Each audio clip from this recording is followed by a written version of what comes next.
This is Brad Bruce, and I am here with Jase Marsiglio. And you're listening to the 5195 podcast. Yep. Fucking 2 in a row. You know what I'm going to do? I already know what I'm going to do. You're just going to plug in back at you? Yeah, I'm just going to... See, you didn't even do it right. See, so I'm going to go back to a later episode and just How do I do it? Back at it. Back at it? There's like an enthusiasm. As opposed to, coming at you. Yeah. Webs, thwip. No? Okay. No. But it's okay. It's fine. Instead I go, yeah. Yeah. So, yeah. Anyway, that's why we have editing. No, our topic today, who came up with this one? I think you did. Really? Mm-hmm. I think I had mentioned it, and then you said, oh, dude. Well, there was an observation that I made about this topic. Yeah. That we'll probably have to lean into a little bit, but we were going to talk about movies that came from television shows. Mm-hmm. Or were based on television shows. And it's something that I'd thought about a long time, because something that puzzled me as a kid was in the 90s, there was a flurry of them. Like, there were always movies based on old TV shows, but for some reason in the 90s, it was like, what could we grab? Yeah. What could we modernize? And yeah, a lot of the movies we'll probably bring up are probably from the 90s. Well, I think so, because I actually think that it kind of was a thing. It actually was the other way around, where there were movies that became TV shows. There were a lot. Because it was like, you can go all the way back to The Odd Couple. Yes. It was a movie first. It was a movie first. Or was it a play first that became a movie? It was a play, then a movie. But the Tony Randall show capitalized on the success of the film, I believe. Right. More so than... Yeah. Okay. No, you're right.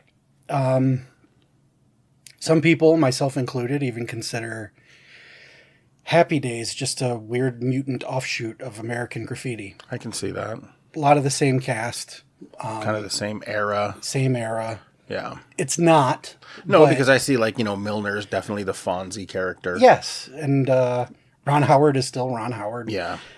But it's very easy to look at Happy Days and be like, that's we know where you came from. Yeah, I don't think one would have existed without the other. For sure. Let's put it that way. Yeah. We did have the Star Trek movies. Mm-hmm. Those were based on the old series from the 60s. Hugely successful, still going to this day. Whereas you can't say the same for Star Wars, I believe. That was always theatrical, right? Mm-hmm. Okay. But there's been shows made off of that. Oh, that amazing holiday special. Yeah. Who can forget? You mentioned the Harry and the Hendersons sitcom, which I believe was early 90s, mid 90s. That was based on a movie. I did enjoy the series. I don't remember. It was short-lived, but I did enjoy it. I don't remember much about it. It wasn't bad. I don't remember disliking it. Mm-hmm. To be honest, the makeup for Harry was the same, which impressed me, because usually if you're taking a movie and whittling it down to a sitcom, I would have thought, just budget-wise, you're going to get a downgrade. Yeah, it was going to be a really cheap-looking costume, and instead it looked like Harry stepped right off the screen and into the television, So I remember thinking there was some care that went into this. Because it was still... Wasn't Harry Rick Baker's work? Yeah. Okay. It looked like Rick Baker did the show. Yeah. He might have. I don't know. Probably not. I'm sure he was too busy to do a sitcom every week. I'm sure there were familiar names behind that makeup to make it look the same. But yeah, that was a big thing, was the transfer from television sitcom to theatrical film, and all that brought with it. Yeah, because I think for the most part, the TV shows don't always work. No. And then you have some, well, there's one in particular that I feel that the show outshines the film. Mm-hmm. And that's MASH. Oh, for sure. 'Cause again, I love the movie. The movie's fantastic. The movie is great. But on a week-to-week sitcom, and for 11 years? 11 or 12? The show got to go into deeper areas that the movies never could. I think it was definitely a groundbreaking series. Without question. Without question. Yeah, MASH is an incredible I mean, show. there were times where it could have you falling on the floor laughing or crying your eyes out. Yeah. Oh, some of the Because episodes. it was super dark at times. Jesus. I mean, the death of Colonel Blake. Yeah. For those who are too young to remember, or if you're watching it on repeats, the death of Colonel Blake wasn't written into the show. It was, he was just leaving. He was going home because he quit the series. Yeah. The actor did. And I think at the last minute, they gave Radar a line to read and said, just go in and read it. And the reactions of everybody to that news is genuine. When you see people start to cry, Yeah. or eyes well up, that's genuine. They did not know that in this world, Colonel Henry Blake is now dead. First character that they killed off of the main cast. Right. And never again. Yeah. Because the amount of hate mail that they got. Oh, really? Oh, yeah. People were pissed. And the thing is, that's war. You know, I mean, him not going home is so heartbreaking, but it's even more heartbreaking because he is going home and he didn't make it. Yeah. He was in the clear. He wasn't boots on the ground anymore. He was going home and he didn't make it. And to me, there's nothing more realistic than that. And I think the show, even though they never did it again to make sure that they didn't lose any audience or whatever, it was a ballsy move that I think pivoted the show into a different echelon. Because I think up to that point, it was still just kind of a funny but poignant sitcom that I think that moment, it changed everything. Where you were like, because nobody said, we'll never do another Henry Blake. Right. Found that out much later. So now if you're in that era, you're watching the show week to week going, any of these people that I love could die. And I think that was a genius shot across the bow for television to be like, we're trying to tell a real story here too. It's funny, but this is still war. Yeah, I think the series does outshine the film. It definitely does. Because, I mean, one that in particular that I remember that it wasn't funny at all, it was when Alan Alda's character was dealing with the mental breakdown. That's the finale. Yeah. That's the series finale. Yeah, and it was just like... The lead up to it is even painful. It's, because he keeps remembering it differently. Yeah. The event, and when the actual reveal comes and he finally just purges all these repressed emotions, it is absolutely heartbreaking. It's a breathtakingly sad moment that never gets played. I don't know if you knew that. My dad has been watching MASH since the last 2-3 years. It's been on like Cozy TV or Me TV. You know, it's just one of these channels that plays classic television. He's probably gone through it 7 or 8 times. So I've seen MASH in one way or another, if you combined it all, probably 4 or 5 times. Wow, all the way through. Yeah, because I just don't... That's impressive. You know, but he's made it part of his daily thing. That's cool. Which is cool, because it's a great show. I just don't want to get burned out. Yeah. Because I love something until I don't, and I don't want to watch MASH every day, because I don't want to get tired of it. It's too good a show. But I did notice that the penultimate episode before that, like, 2-hour series finale is the last one, and then they loop it back to season 1 episode. Wow. They never play it. And I don't know if it's because they just can't divvy it up into episodic slots, or if it's just like you mentioned, it's just too disturbing. It's the one episode that's just not got a laugh. You know, it's so dark. But I think you need that, though. I think you need that closure, especially for a show like that. Well, yeah, and that's the other thing. You get to see people go home. Yeah. And otherwise, when you skip that final episode on television, they're perpetually in North Korea forever. Yeah. You know, because that's the thing is, like, you know, through all the laughs and the jokes and the bullshit that they're dealing with and the death and, you know, war and the schemes that they're doing, you know, at the bane of all of it is everyone wants to go home. Yeah. They don't want to be there. As much as Klinger, who is just willing to go the extra nine, but it's also like, get his what is it, a Section 8? Yeah, it's like, you're full of shit, dude. Yeah, but nobody doesn't understand. Yeah. And when Colonel Potter got there from Dragnet, I always thought it was funny that he just, instead of trying to discourage Klinger from all the dresses and shit, he's just kind of like, You know, He leaned into I see it. what you're doing. He leaned into it for You know sure. what? That's a really nice evening gown you got there, Klinger. That's one of my favorites. And it was funny. And that was a show that never dipped in quality, even when cast members would come and go. Yeah. You know, because it was so good. It was. Just such a great show. It was good. How many do you know how many characters went over from the movie to the show? Because I know it was Radar. Only Radar. Was it just Radar? Yeah. Okay. And you may have to, I don't know if this is censorable or not. Yeah. I want to say Spear Chucker. I could be wrong, but he might have been the same one from the movie. But his character, I don't think lasted beyond season 1. Everybody else, though, Father Mulcahy, everybody, it was all recast. I think Radar is the only one who went from the film to the show as the same character. That's also a show that I love going back and watching and seeing Leslie Nielsen, Tom Atkins, both of them playing absolute pieces of shit, by the way. They're not good people at all. Because isn't Atkins racist? Super racist. Yeah, that's right. It's not my fault God burned the toast, he said about a black guy. You say that every day. Now I know what you said. Jesus. 5195podcast@gmail.com. That one's mine. That one's yours. No, that was a really bad one. I don't remember what Leslie Nielsen's deal was, but they called him the ring banger. Because if I remember, he had like a varsity ring or some sort of pride ring. You know, It was like either, something he got for being in the war or something from his childhood. But he would bang the ring on like a chair or a table or something while he's dressing someone down or being a dick. And they just started referring to him as the ring banger. And I can't remember his whole deal, but I remember watching the episode and being like, so this was still Leslie Nielsen in his kind of bruiser phase, because he played a lot of heavies, up until his resurgence as a comedic actor. But yeah, it was just, he's a very thoroughly unpleasant character, but I can't remember why. I just remember the ring banger. But yeah, that's MASH. Probably the most successful television iteration of a film. Because, yeah, I can't think of too many others.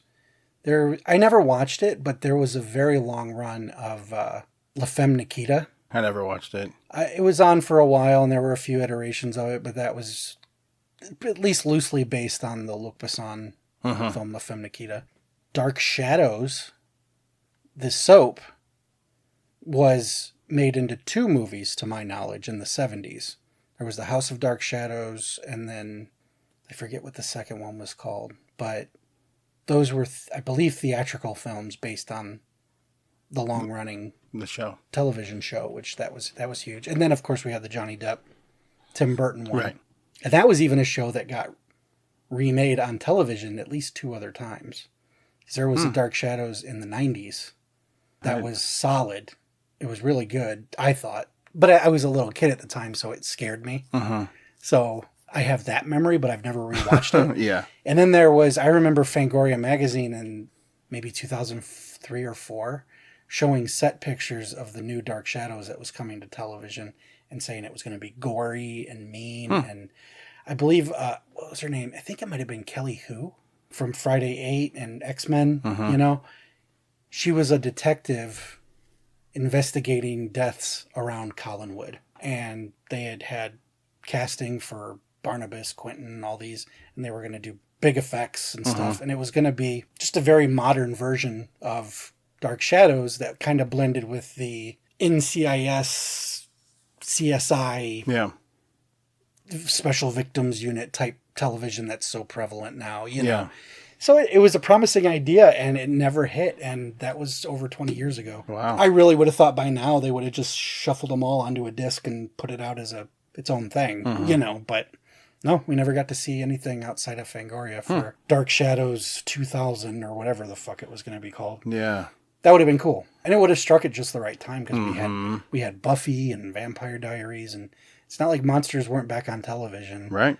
So I don't know what killed it, but I would have liked to have seen another Dark Shadows. I know that when we were talking about this, and it was just conversation we were just having, and that's when you touched on the 90s. Yeah. And I was like, okay, yeah, but then when you started just banging them off. I was rattle just them like, off. There were so holy many. shit. Like, there was even more than I There remember. were so fucking many. I mean, you've already out the gate. If we're just talking theatrical, you've got 2 Addams Family movies. Mm-hmm. You have 2 Brady Bunch movies. Both of those were just kind of Paramount bouncing that ball back and forth. Right. We're going to do the dark, scary shit, the almost too bright to function shit. And both of them were hilarious, in my opinion. In fact, I absolutely love the Addams Family movies. Oh, me too. From the 90s. Oh, I think those are just hysterical. Yeah. Same with the Brady Bunch and the genius idea to make them mentally trapped in the 70s in a 90s era where nobody has the patience for that bullshit. All this happiness. Hysterically funny. Other than just doing a Brady Bunch movie that took place in the 70s. It wouldn't have worked. Wouldn't have worked at all. The fact that it was lampooning it as much as it was...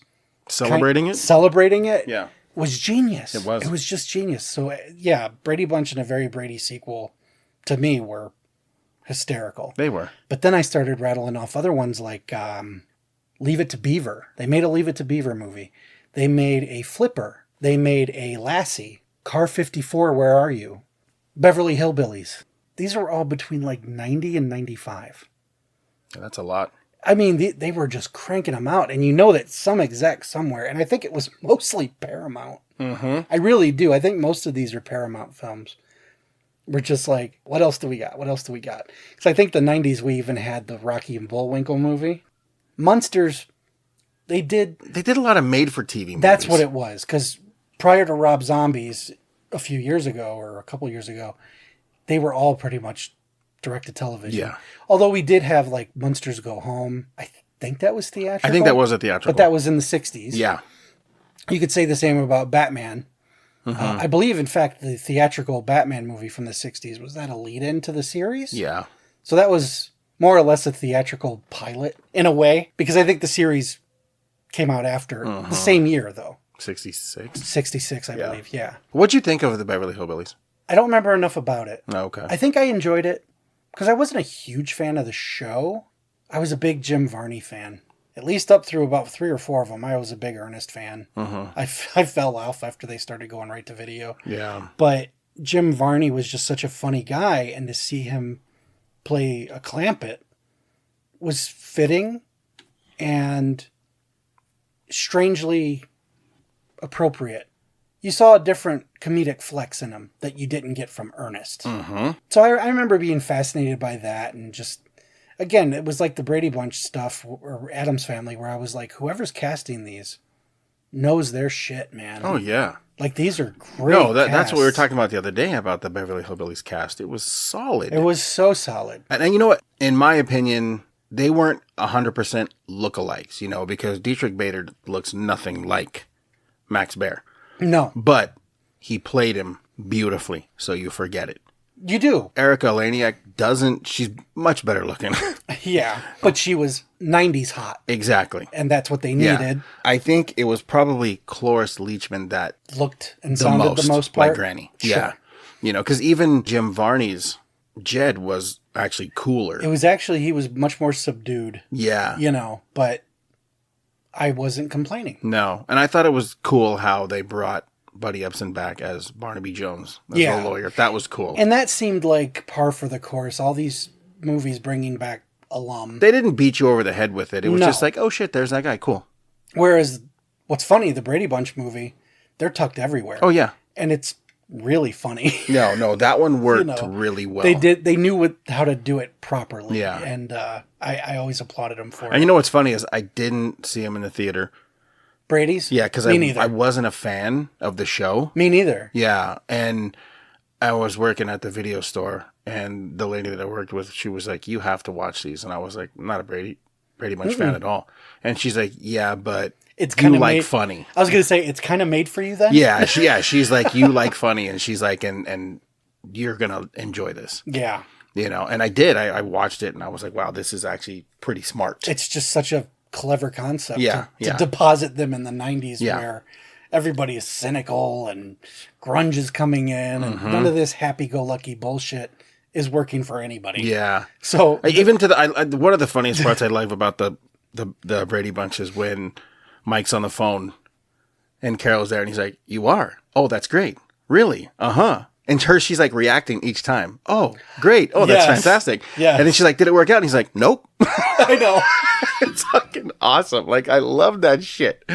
Or whenever he's giving one of his Mike Bradyisms, you know, the family you have is the family you keep. And she tries to stick with him, but then she's kind of like, "Wait, what the fuck are you yeah, talking you'll about?" see her face. She kind of gives him like a, okay, well, your father's right. I think. It's funny, dude. It is funny. One of my favorite gags is actually from the second one, where they break into song on the plane to Hawaii, and the stewardess says, "To those of you singing and dancing in the front row, please sit down and shut up." And I'm just like, Yeah. that's exactly. It's because we were all saying it. We were all fucking done with that era, and they were just all too happy to inhabit it. Loved it. Loved it. I did too. There were a couple other still again early '90s. We had Casper, which was, in my opinion, for a kids movie, brilliant. The original, the Bill Pullman, Christina Ricci one. You also had Richie Rich with Macaulay Culkin. You had Dennis the Menace with Walter Matthau, which was fucking hilarious. And I think that's one that actually overshadows the show. Again. Because I did watch the Dennis the Menace TV show. And it's cute. Yeah. It's just fun, stupid shit.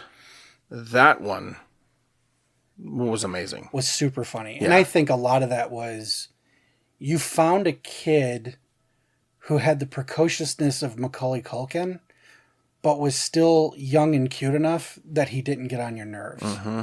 Whereas Macaulay, he was funny. He was doing it on purpose. He was funny in Home Alone. He's not a likable character until he learns his Christmas lesson. Yeah.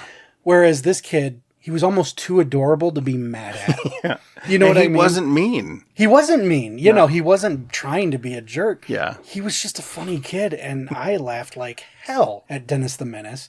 That also led us to remember there was the Little Rascals movie. That was by Penelope Spheris, who did Wayne's World. Another one that had a massive cast. And that was fun. The Little Rascals was fun as well. It was. It wasn't... I mean, it's stupid, but it was 90s stupid. It was kid stupid. All these kid movies from the 90s, whether they were based on a TV show or not, they all get overshadowed by Sandlot, in my opinion. So, yeah. Oh, well, yeah. You know, Sandlot to me is just, that's the quintessential 90s kids movie. But I mean, the Sandlot is Goonies and a baseball diamond. It is. And it's, to me, I look at the kid movies that we're talking about, and I'm like, I remember even at the time thinking, these are all pale imitators of what Sandlot achieved. But I still laughed. I enjoyed them. If we were to go later, not too far, but they did eventually make an A-Team movie. Mm-hmm. Did you see it? I did. And? Because I was a big fan of the show, like I'm sure most people my age were. Sure, yeah, A-Team was fun. And I just remember not being impressed. Really? Okay. Yeah, I never saw it. It was like, okay, the characters are here, but this could be any action movie.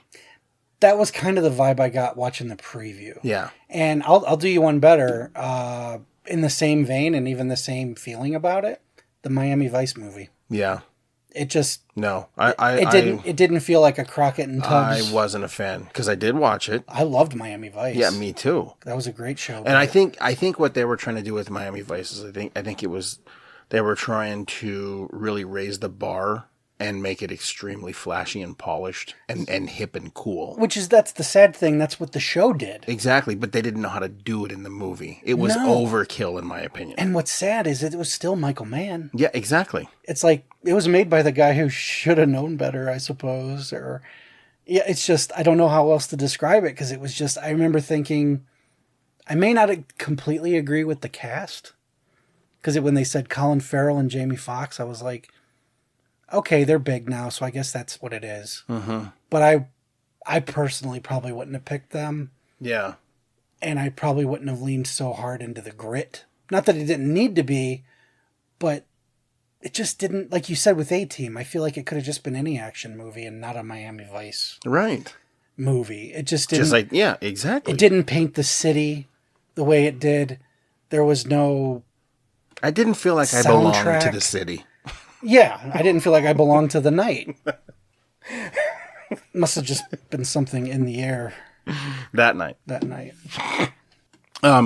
You brought up one that, okay, I like the movie. Mm-hmm. And then when you said the TV show, I was not impressed at all. And that was the Clerks. The animated series. Yeah. Yeah. No, that was one, it was kind of cringy to watch. Mm-hmm. Even though everyone was back, they got Brian O'Halloran and Jeff Anderson back to play. Oh, and Jason Mewes. All the key regulars were in it. Right. But it was really weird and random. And I found out much later when it hit DVD. A buddy of mine had bought it. Mm-hmm. And I was probably going to buy it too, just to put with my Universe collection. But I didn't rush out for it. And he goes, "Have you watched this Clerks animated series?" And I was like, they only aired 2. Yeah. Yep. Out of 6, I believe. Yep. There were 6 episodes. And it did not hook me. It tanked hard. Yeah. And I come to find out that the 2 episodes that they chose to air, and when I say they, I mean ABC, not Kevin, not his producers. This was the network. They picked out of the 6 the 2 worst. Mm-hmm. It was 2 episodes. I mean, and the funny thing is I look back and watch it now and they're all pretty funny. Yeah. But the episodes that didn't air, I was like, these are really fucking funny. Mm-hmm. Like these should have just broadcast in the order that he gave them to you. Yeah. Which is another thing I don't understand about television is when you're given thump, here's your season, and they go, let's just scatter them all around and throw them on in any willy-nilly order. Yeah. That drives me fucking nuts. I don't understand that, but that's neither here nor there. Mm-hmm. But in this case, the 2 episodes that they decided to be their lead-in episodes for this Clerks series were comparatively bad to the other 4. And when you watch them in their intended order, they're not so bad. And what's funny is a lot of the jokes that seem random in those 2 episodes that aired, mm-hmm. they're callbacks to jokes that would have happened earlier in the season. Oh, okay. You know what I mean? Wow, that was a major fumble. It is a major fumble because there's jokes in those episodes that aired that, in my opinion, seem almost like Family Guy. Mm-hmm. Where they'll just be like, remember that time when we did this or that? And then they just cut to a clip of whatever they were doing. Right. And that's the joke. Whereas on Clerks, there was like a gag where they were just like, remember that time when we did this or that? And they cut to it. Well, that actually happened in an episode 2 or 3 back. You know what I mean? It was like an actual flashback that they just kept gratuitously cutting back to. Right. So it was funnier in its intended context, but yeah, it wasn't good. It just wasn't, it didn't get a good shake. And I totally blame ABC for that one. Because they just was like, yeah, just pick these 2. Oh, God. You know what I mean? Yeah. And there was a little more continuity between episodes that it should have went in the order. And you get the added bonus of Jay and Silent Bob hosting the DVD and giving intros to each episode. And I think one episode, Jay even says, here are the words I was not allowed to say on network television. And it's like a 5-minute motherfucker fuck nuts, Just classic Jay. Just classic Jay, just going bananas and just going, okay, now you can watch this cleaned up piece of shit episode. You know, it was funny. But it's funny. I do own it, but I've never watched it. It's not bad. And the thing is, you could go through the entire series in like an hour and a half. Yeah. Because it's just 6 20-minute episodes, I do remember loving the animation, though. The design was cool. And I do love the animation. It wasn't too far removed from how they looked in Smith's actual comics that came out around that time. Yeah. It just looked solid. Yeah. Yeah, it was just fun, simple animation. And we were at Quick Stop again, so that's cool. I was down with it, but yeah, like you said, when I first watched the first episode, I'm like, maybe next week will be better. And then maybe next week will be better. And then there was no next week.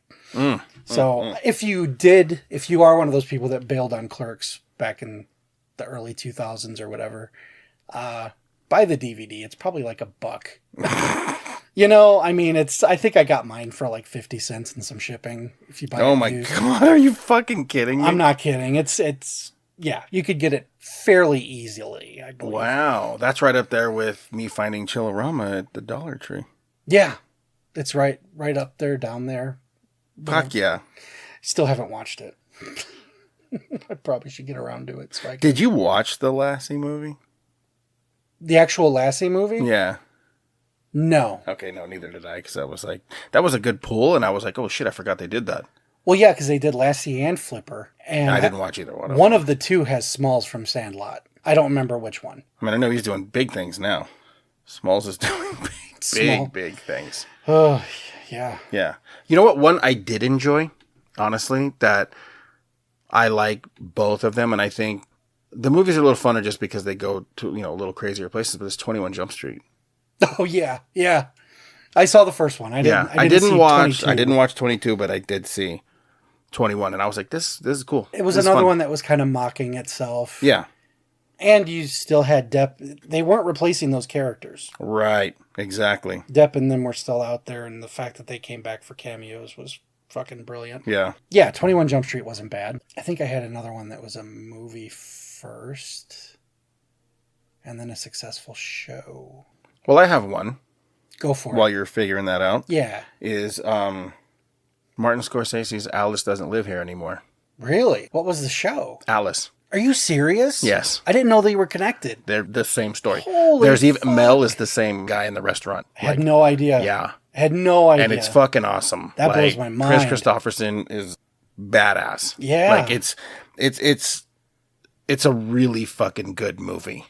Yeah. It's a really, really good movie. The show, in my opinion, is just as good. It's a little more sweet because Alice in the movie is a little hard-edged, a little hard-assed. Sure.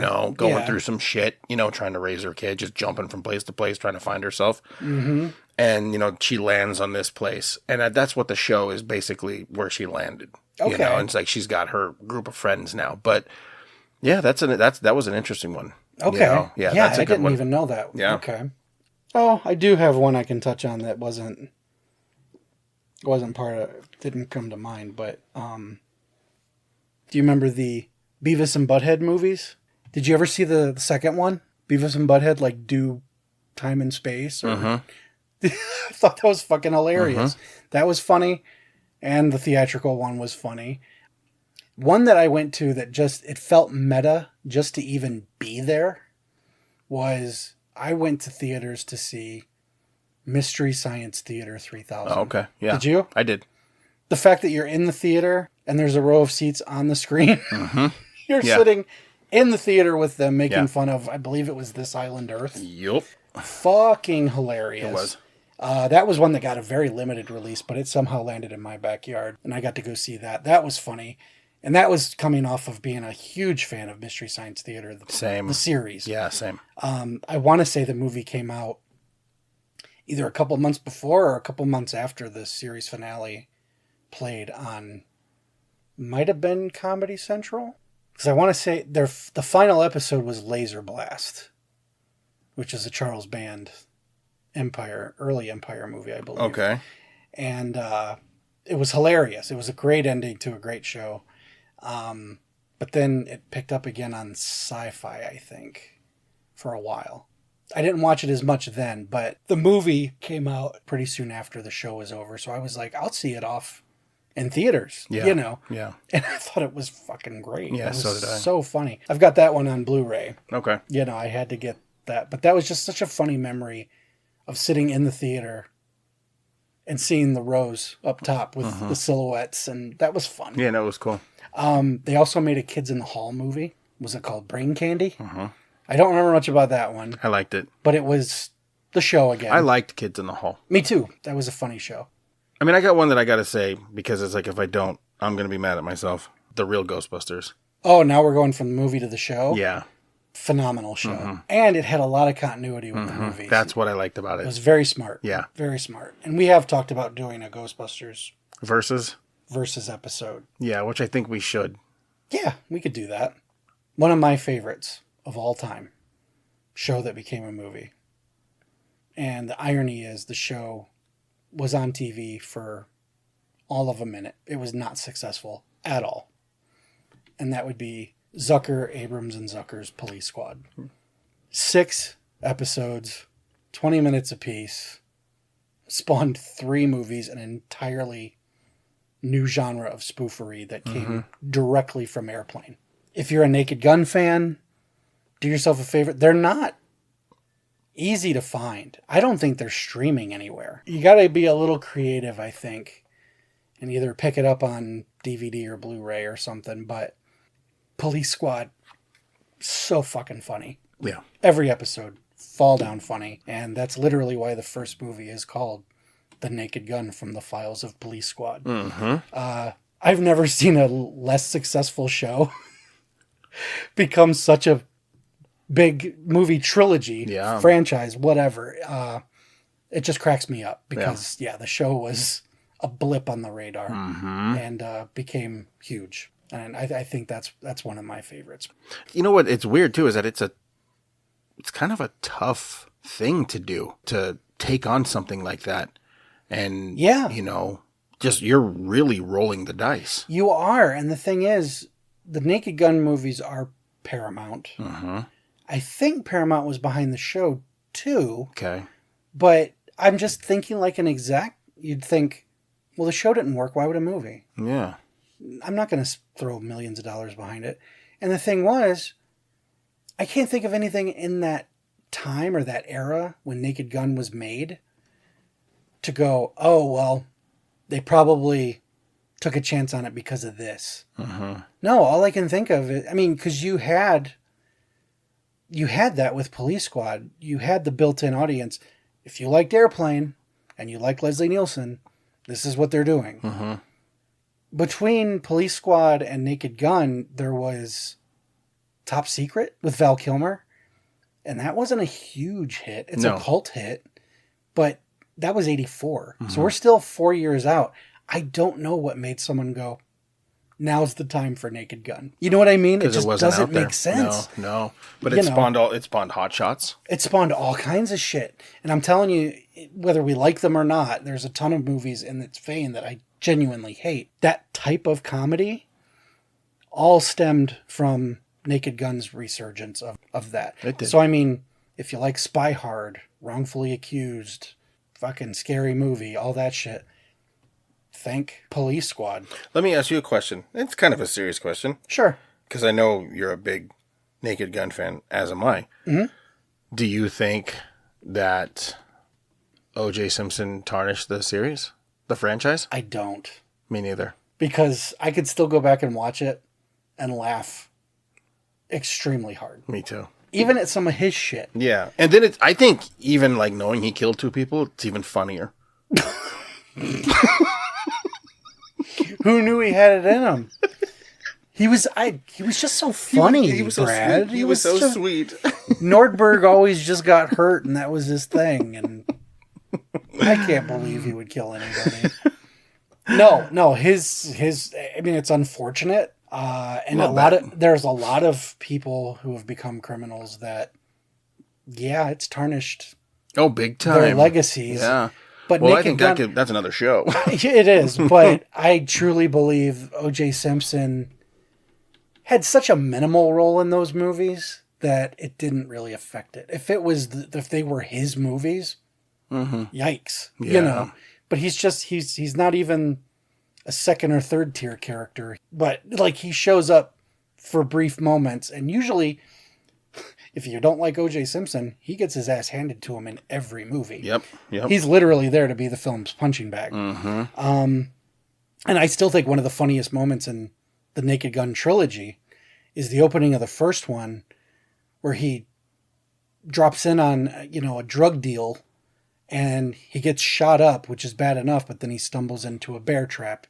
He falls against a hot stove, falls into a window, and the fucking window shuts on his fingers. I believe he even plows through a wedding cake. Yeah. That just happens to be in a drug den. Yeah. It's hilarious. But there was no knives. No knives. Nope. And that's the Achilles heel. You got to bear trap that motherfucker if you. But no, it's just, that's, to me, even that scene is still funny to me, even knowing the guy's a fucking monster. But they weren't his films, so right. I just, if it were to come out tomorrow that Leslie Nielsen was a horrible Hollywood predator of some sort, that would ruin it. Yeah. But OJ, he was just a co-star. Yeah. He was a co-star's co-star in that trilogy, and I don't fucking care. Definitely. We're good.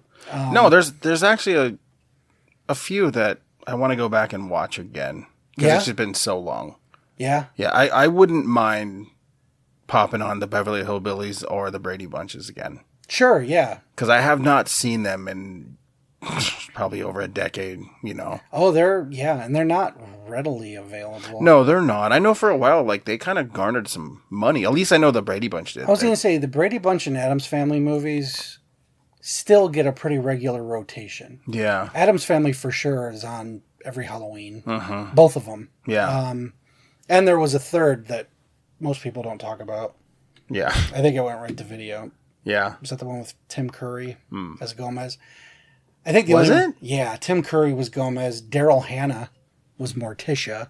Holy shit. I want to say the only carryover was the kid who played Pugsley. I think he's the only one that's been in all three. O.J. Simpson? Yeah. Okay. I never even heard of this movie. Are you serious? Yeah. I think it's Addams Family Reunion. And it was a theatrical? No. Oh, it was made for TV. It went right to video. You probably said that.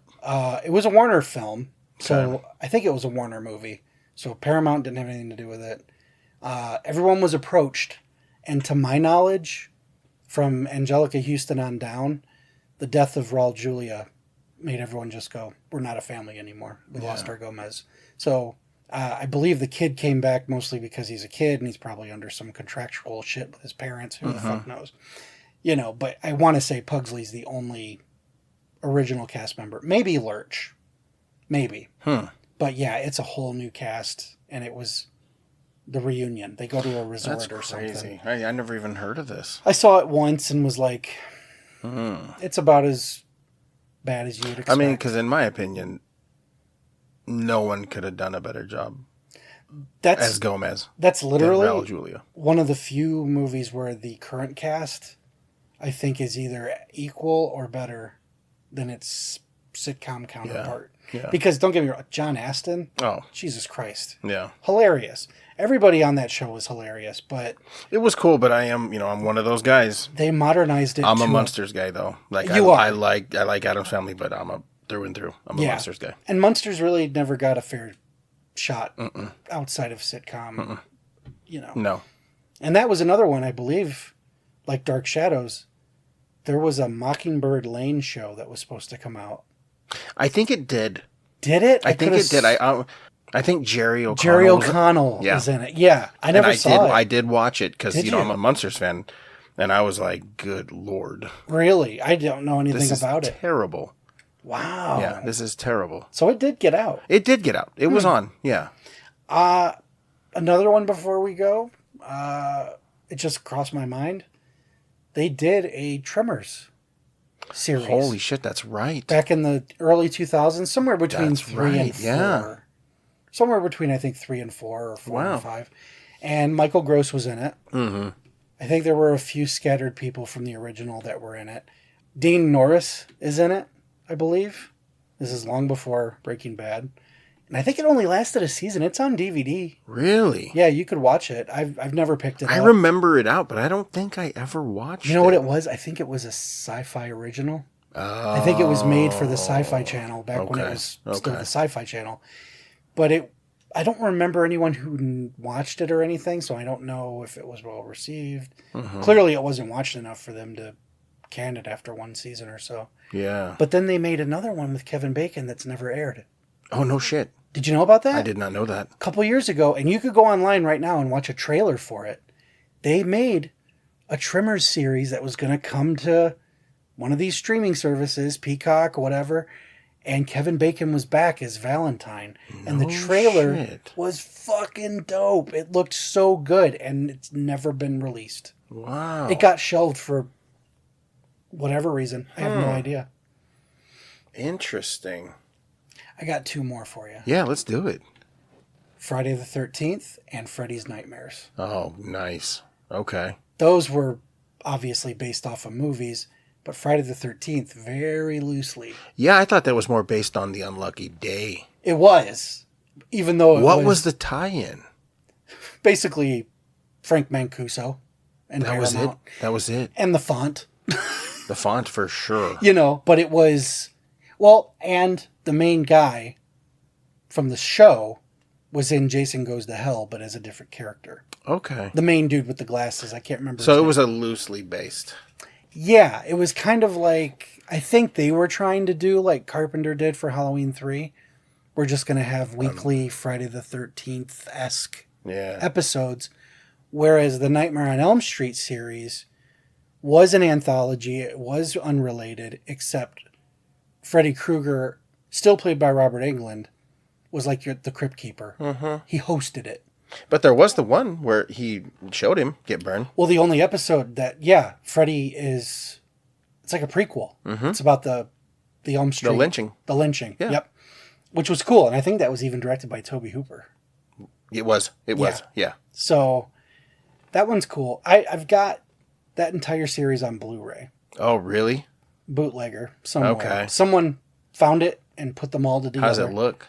Really fucking good. Like Blu-ray quality? So they scanned it probably or somehow? Probably as good as it can get without being a legitimate release. That's crazy. But for whatever reason, nobody's coughing these things out. I believe the Nightmare on Elm Street Blu-ray set from New Line, I think as a bonus feature, they just include a couple episodes. So you can watch it and see what the deal was, but as far as the series is concerned, though, for whatever reason, it's never been ported over to digital in any way. I think overseas they might have had. Okay. God damn it, see? Overseas, man, they get everything. They do get a lot of shit because most of the time it's because of a clash in studios. I don't know who owns it here. It's probably Warner. I think it's a New Line show. I don't know who Warner owns in terms of broadcast. I do know some shows have been in a state of suspended animation, you could say, because of music rights. So I was a huge fan of Perfect Strangers. You remember Perfect Strangers? I heard that part of the reason they never made it to DVD for years and years and years was because of all the actual pop songs that Balky would sing and butcher. There were rights issues. And that was it. That was it. Because it's not like the show... It wasn't like Miami Vice where they were actually playing current top 40 hits to give the show spice. Right. That was what set Miami Vice apart, was it's like, oh, fuck, that's the new Phil Collins song or whatever. No, it was Balky... Just singing them. Singing them, typically butchering them because of his broken English, But because of that, it took years and years and years before those were released on DVD. And I scooped them all up. I've got the entire run. And I think they're all made to order on like Warner's Archive website or something. Yeah. But... because I know Wonder Years was the same way. Yes, Wonder Years had a lot of because they even problems. did covers. Oh, gosh. Wonder Years had... There was a bunch of seasons that had cover songs. And they were fucking atrocious. For the show. In the show. Oh, so you're not saying for the DVD release? Yeah, no, I mean for the DVD release from back in the day. Oh, so the original airings had the real songs, and then, they couldn't get the licensing again. Incredibly disappointing. And so they were trying to put covers in, and it sounded awful. It is. It's because to me, that's... Especially at a show like The Wonder Years or that 70s show, the music is a character as much as the people. Exactly. It's what transports you to that time. To me... Turn, Turn, Turn by, is it the Byrds? When I hear that, I just think of Wonder Years because it was just... Of course. Same with My Girl. Like, it's all... Yeah, Years, And it's, to kind of... I feel like that's a really hard neutering to do that. Yeah, it's tough. That's what's so weird about this business sometimes. Like, everyone wants to shit out, but no one wants to either pay or let something go. Yeah, no. And that's a big reason why I started collecting those Perfect Strangers sets, because I'm like, whatever past litigation, I don't know how long this is going to last. Yeah. Before someone gets cold feet or decides this wasn't a good deal. Suddenly they're all out of print and going for millions. I don't know what they do now, but I did manage to get all, I believe, 8 or 9 seasons of Perfect Strangers. Okay. And I'm like, Yeah.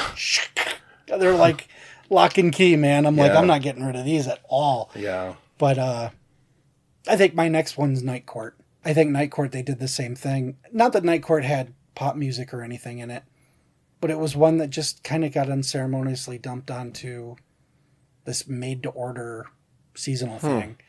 You know, so it's like, I kind of want to collect all those before someone turns it into a thing. Yeah. But yeah, those were the TV shows that I could think of that were based on movies and vice versa. Yeah. There wasn't many for me, but... No, but the funny thing is, you know damn well the second we hit stop, Oh, I know. we're going to come up with like 8 or 9 more a piece. So I guess what we'll have to do is like a theatrical version of the show, of the new stuff. Yeah. Because this was the TV version. No, yeah, we cussed. So this is the... Did we cuss? Oh, fuck, I don't know. I don't fucking know. Do you think I watch my fucking mouth when I'm doing this show? You think I listen to this dumb show? Do you think I see explicit and I go, I'm in? Oh, that was fun. Yeah. That was cool, man. I'm glad we did that one. Mm-hmm. Okay, now we got to think of another topic, I guess. Well, you do. I'll do it. Okay, cool. Well, until next time. See you guys.